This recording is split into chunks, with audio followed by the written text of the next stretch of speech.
नमस्कार, मैं Sanjay Sharma news CG24 में आप सभी दर्शकों का हार्दिक स्वागत करता हूं। जी हां, आज हमारी टीम पहुंचा है धमतरी के कुरूद में, जहां पास स्कूल सफाई कर्मचारी संघ का लगातार 180 दिन के प्रदर्शन के बाद आज धमतरी में नगर के पूरे उसके समिति के यहाँ पास बैठक को आहूत किया गया है।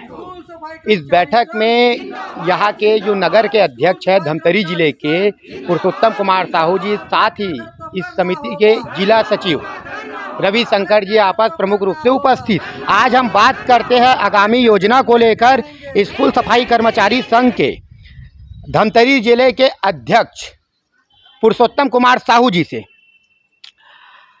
आगामी कार्य योजना को लेकर किस प्रकार की बैठक और किस प्रकार की रणनीति तय किया जा रहा है स्कूल सफाई कर्मचारी द्वारा।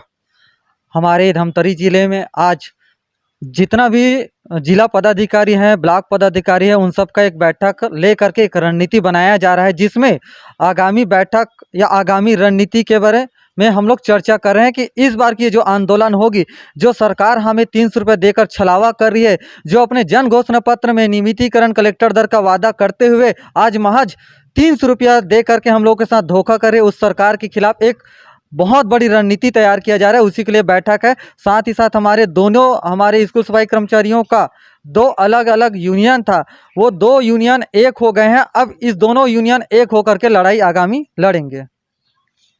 सरकार द्वारा जिस प्रकार से आप लोगों को बैठक में बुलाकर 300 रुपये बढ़ोतरी जो देने का आश्वासन दिया गया था, उसको लेकर आप क्या कहना चाहते हो? मैं तो चाहूँगा कि ये जो सरकार है वो शायद अपने किए हुए वादे को भूल रही है, वो अपने जन घोषणा पत्र को भूल रही है। अगर उसमें जन घोषणा पत्र में जो किए वादे को पूरा करने की क्षमता नहीं है तो रख ले अपने 300 रुपया का। हमें 300 रुपया नहीं चाहिए। अगर वो देते हैं तो सिर्फ हमें कलेक्टर दर नियमितीकरण दे, अन्यथा वो 300 रुपया अपने विधायकों के पेमेंट में और बढ़ा ले।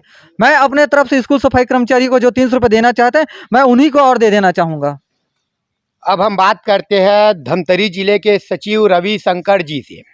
भरी बरसात में यहाँ पास हो रहा है बैठक, क्या कहेंगे आप? सरकार जो वादा किया था घोषणा पत्र को लेकर, उसके बाद भी कहीं ना कहीं अपने घोषणा पत्र से मुकर गया। आज 43,000 से ज़्यादा कर्मचारियों को प्रदर्शन के लिए मजबूर होना पड़ रहा है, अपने परिवार से दूर होकर रायपुर शहर आना पड़ रहा है। कहीं ना कहीं आर्थिक स्थिति भी बहुत ज़्यादा डगमगा गया है परिवार का, क्या कहेंगे आप? जी सर, मैं ये कहना चाहता हूँ, छत्तीसगढ़ के मुखिया हमने भूपेश बघेल को बनाया है, तो वो राजा है छत्तीसगढ़ का। उनको सोचना चाहिए जनता किस तरह से भूखमरी की जीवन जी रही है। आज उन्हीं के बीच में हम छोटे छोटे कर्मचारी लगे हुए हैं 2011 से, लेकिन हमने अपनी तरफ से नहीं कहा कि हमें नियमितीकरण चाहिए कि पूर्णकालीन चाहिए, लेकिन शासन ने अपनी चुनावी घोषणा पत्र में हमारी मांग को सम्मिलित किया और कहा कि आने वाली हमारी सरकार अगर आती है तो आपको पूर्णकालीन नियमितीकरण कर दिया जाएगा। तो मैं उस सरकार से कहना चाहूँगा, हमने नहीं, वादा आपने किया है और उस वादे को निभाने के लिए हम आपको जागरूक कर रहे हैं।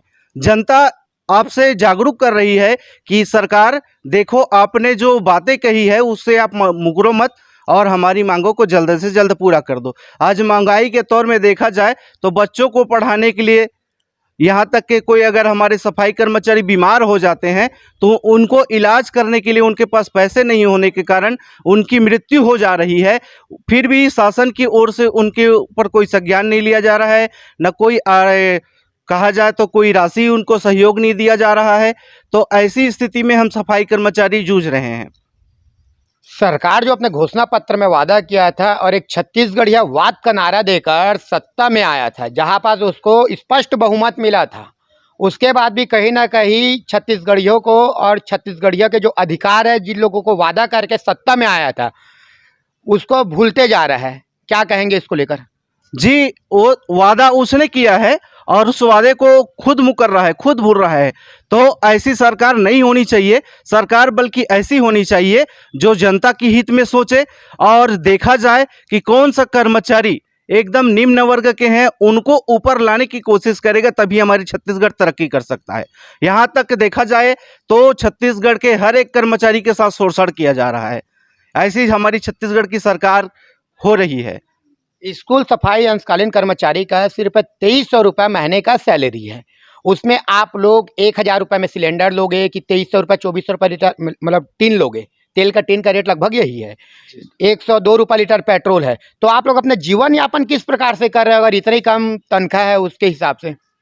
अब क्या बताएं सर, महंगाई के दौर में 1200 रुपये गैस सिलेंडर का रेट है, 2400 रुपया तेल तीना का रेट है, और प्लस बच्चों का पढ़ाई लिखाई, प्लस अचानक हमारी तबीयत भी खराब हो जाती है तो हमारे पास इलाज कराने के लिए पैसे नहीं होते।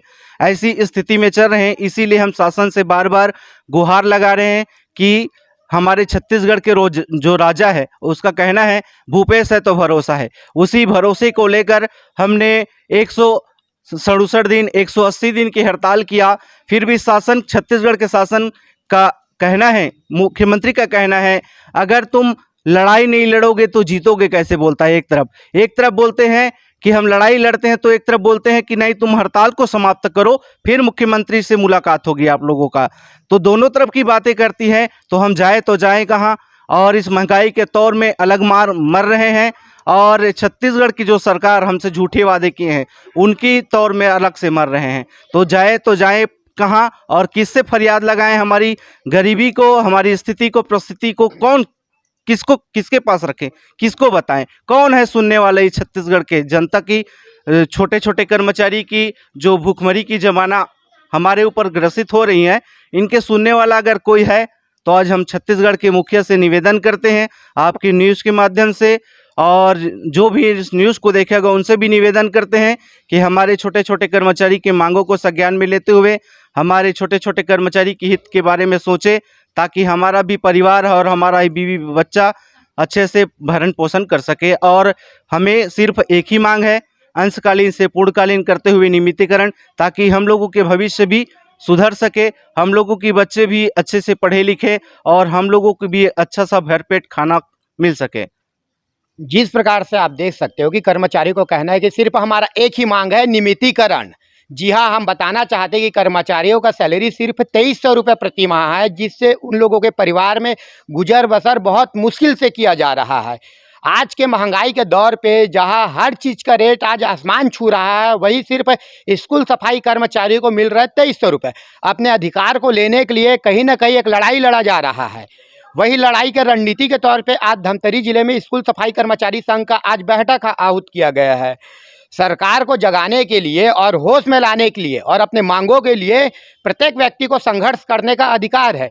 सरकार को भी सोचना चाहिए कि जो नियमितीकरण का वादा करके आप लोग सत्ता में आए थे, मगर कहीं ना कहीं आप लोग सत्ता से और सत्ता के मोह माया में इतने बन गए हैं गवर्नमेंट कि वो अपने मांगों को और जो घोषणा पत्र में किया गया था उससे बहुत दूर हट चुके हैं। आज इस प्रकार की घोषणा पत्र सिर्फ जनता से छलावा किया जा रहा है। क्या हम यही मान सकते हैं कि उसके अधिकार के लिए आप लोग जो वादा किया था उसको पूरा भी करोगे? क्योंकि बात यहाँ एक व्यक्ति की नहीं है, यहाँ 40,000 लोगों की है, मतलब 40,000 परिवार, जिसमें तकरीबन 3 लाख 4 लाख लोगों से ज़्यादा लोग संबंधित है। आज उन लोग की आर्थिक स्थिति इतना ज़्यादा खराब हो चुका है कि ना दवाई का पैसा है ना खाने का पैसा है, मगर सरकार को इस ओर बिल्कुल भी ध्यान नहीं है। हाँ, ध्यान है सिर्फ 300 रुपये बढ़ाएंगे करके, मगर कहीं ना कहीं ये बहुत ज़्यादा एक धोखा देने वाली बात है। देखना यह है कि शिक्षा विभाग और स्कूल मंत्रालय या शिक्षा मंत्रालय द्वारा आगे आगामी क्या होता है। रणनीति यहाँ पास ऐसी है कि आगे के समय में आने वाले में जो बैठक जो चल रहा है अभी, उसमें किस प्रकार से आंदोलन होगा और अपनी बातों को हम सरकार तक किस प्रकार से पहुँचाए। ऐसे ही खबरों के लिए बने रहिए न्यूज़ CG 24 में संजय शर्मा।